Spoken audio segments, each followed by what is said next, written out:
구근을 이미 많이 심으신 분들도 있지만 지금 보고 부랴부랴 사가지고 심는 분들도 계실 거예요.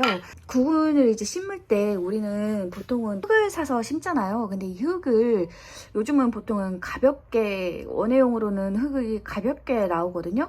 근데 그런 가벼운 흙에다가 초식구근을 심으면 꽃이 작은 뭐 아이페이온 이런 건 괜찮은데 꽃송이가 되게 큰 이런 툴립이나 뭐 히아신스나 아니면 수선화나 알리움 이런 식물들 같은 경우에는 그 상토가 나중에 그 꽃이 피었을 때 이 구근을 눌러주지 못해가지고 꽃대가 줄기가 이렇게 쓰러진다거나 아니면 구근채 이렇게 뽑힌다거나 하는 일들이 발생할 수가 있어요.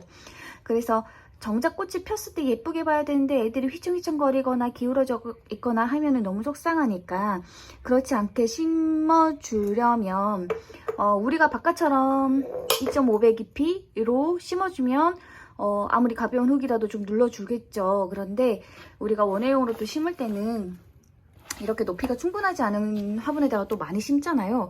그러다 보면 이렇게 겨우 싹만 나오거나 아니면 이런 식으로 아예 구근이 위로 돌출되는 경우도 있거든요. 이런 경우에는 어떻게 하면 좋냐면 이렇게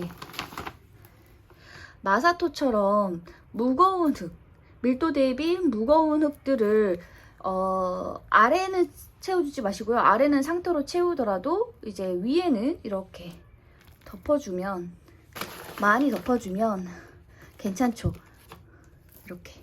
이렇게 해서 구근을 이렇게 무겁게 눌러주면 괜찮습니다. 그러나 일단은 이렇게 마사토 같은 걸 무겁게 깔아버리면 흙을 누르기 때문에 흙 속에 있는 공기층도 사라지게 되고, 아직은 뿌리만 났지 싹이 없는 상황이기 때문에 이 뿌리로 물을 적극적으로 많이 소비하는 단계는 아니란 말이에요. 그래서 이 시기에 공기층이 없어지고 물이 너무 오랫동안 안 마르고 이러다 보면 또 과습으로 인해서 구근이 썩는다거나 하는 일들이 생길 수도 있기 때문에 지금은 올려주지 마세요. 지금은 어차피 싹도 안 났고 꽃도 없기 때문에 무겁지 않거든요. 그래서 나중에 꽃송이가 나올 때쯤에, 그럴 때쯤에 위로 이렇게 안 무너지게끔 이렇게 무겁게 덮어주시길 바랍니다.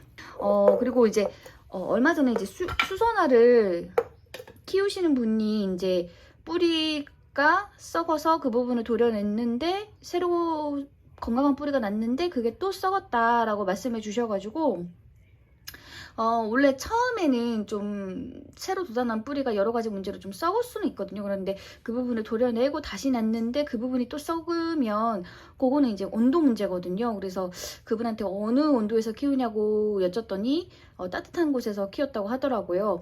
이게 우리가 뭐 온도 몇 도 이하로 해주세요 라고 할 때 그 말은 보통 평균 온도를 말해요. 그래서 낮 온도가 20도가 넘고 뭐 30도 가까이 육박하더라도 밤 온도가 10도, 0도 막 이렇게 뚝뚝뚝 떨어지면 밤과 그 낮과 밤의 평균 온도는 20도 이하가 되기 때문에 초식구근 입장에서는 시원하다 이러면서 좀 버티거든요.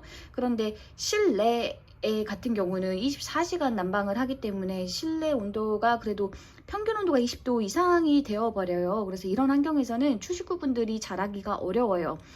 가을에는 뿌리 내기가 어렵고 또 봄이 되면 꽃이 피우기가 어렵습니다. 그래서 초식구근은 집 안에서 키우신다고 생각하면 안 되고 우리 같은 우리 같이 집에 사는 분들, 정원이 없는 실내 가드너들 같은 경우에는 베란다에서 키우셔야 하고요.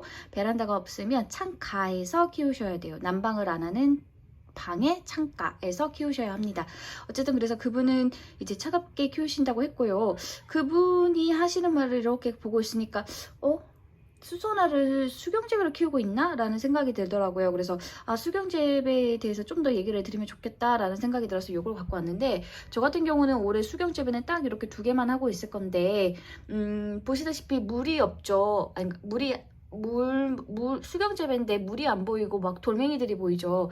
올해는 제가 이런 방식으로 수경재배를 해보려고 해요. 물론 물만 있어도 꽃이 피울 수는 있는데 대신에 이제 얘네들이 뿌리가 많이 나고 나면 그 뿌리가 아무래도 빛에 노출될 수밖에 없거든요. 실내 같은 경우도 이제 조명을 켜면 그것도 빛이니까. 그래서 그러다 보면 뿌리가 많이 안 돋아요. 그래서 좀 꽃도 조금은 부실해지는 경향이 있기 때문에 올해 같은 경우는 좀 어두운 공간을 마련해주고, 그리고 이제 뿌리가 나도 이게 모양이 흐트러지는 거 없이, 구근이 흐트러지는 거 없이 좀 잘 자랄 수 있게 이렇게 유기질이 전혀 없는 소재의 흙으로 이렇게 좀 채워줬어요.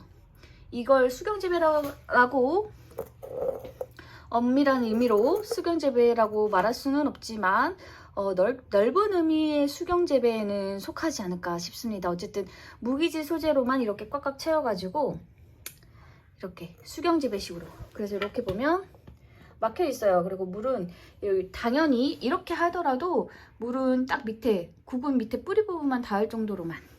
대신 이거의 장점은 뭐냐면 완전한 의미의 수경재배 같은 경우에는 이제 뿌리가 공기중으로 노출되면 말라버리기 때문에 항상 그 구분 언저리까지는 물이 차 있어야 되는데, 요거 같은 경우는 이 흙으로 이렇게 감싸고 있는 상황이기 때문에 이 흙을 통해서도 물이 전달이 된단 말이에요. 그래서 모세관 현상에 의해서, 그래서 이 경우에는 물이 반드시 이렇게 뿌리 밑에까지는 가득 차 있어야 되지 않아도 되거든요. 그래서 이런 경우에는 좀 물 관리가 좀 더 편한 장점이 있고, 그 다음에 이 상태로는 뿌리가 지금 공기에 노출되지 않기 때문에 좀 더 밝은 공간에서 또 키울 수 있다는 장점은 있고, 그래서 요거 같은 경우는 지금 무기질 소재인데다가 만약에 얘네들이 좀 더 시원한 성질의 돌들이다 라고 한다면은 실내 공간에서 키워도 좀 뭔가 좀 이 공간을 좀 차갑게 유지를 해주니까 좀 꽃 피우는 데 도움이 되는 그런 점도 있겠죠. 그래서 여러 가지 장점은 있고, 대신에 지금은 뿌리를 내리는 기간이기 때문에 이 기간에는 뿌리를 충분히 내려야 되기 때문에 좀 서늘한 곳에다가 두고 있어요. 어둡고 서늘한 곳. 그래서 수경재배를 하시는 분들이 계신다면 특히나 이제 수선화 같은 경우는 상대적으로 히아신스나 튤립보다는 수경재배가 좀 망할 가능성이 좀 있거든요. 그래서 이런 경우에는 이렇게 무기질의 소재를 활용을 해서 수경재배를 해보시면 어떨까 싶습니다. 유기질과 무기질의 차이는 아시죠? 유기질은 썩을 수가 있어요. 근데 무기질은 우리가 어떻게 해서든 용을 써도 좀 안 썩는 거, 분해는 되지만 썩지는 않는 그런 물질이거든요. 그래서 저처럼 이렇게 돌을 사용을 하셔도 되고, 뭐 차갈 아니면 뭐 플라스틱 무슨 볼 이런 것도 안 썩으면 다 이런 식으로 활용은 할 수 있습니다. 다만 이제 입자의 크기 같은 경우에는 조금 작은 쪽이 훨씬 더 촘촘하게 빛을 가려주니까 그 부분에 있어서는 조금 이점이 있을 수도 있겠죠. 대신에 이렇게 좀 듬성듬성하고 가벼운 거 같은 경우는 좀 뿌리 뽑기는 편하고, 모든 소재가 장단점은 있습니다. 그래서 그런 거 감안하시고 하시면 좋을 것 같습니다.